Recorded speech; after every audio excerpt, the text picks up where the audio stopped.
Boris Johnson is on track to conclude Brexit trade talks with the European Union with a no deal, as neither he nor the bloc is willing to blink first, expert Professor John Ryan claimed. Boris Johnson and the top echelons of the European Union agreed on Monday Brexit trade talks require new momentum to ensure a deal is agreed on time.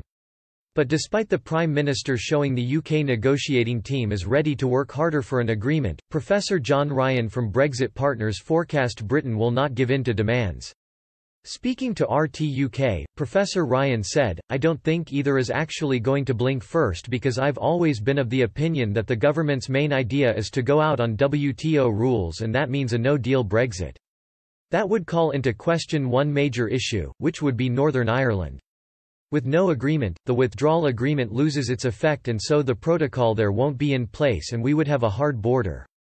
On the EU side, I don't think they are going to compromise. They have actually been more hardline."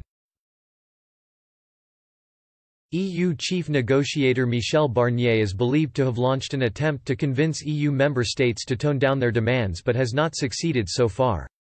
Professor Ryan continued, Barnier has tried to get them to lighten their touch a bit, but member states and other institutions, like the European Parliament, have been saying, "No, we're going to stick by this."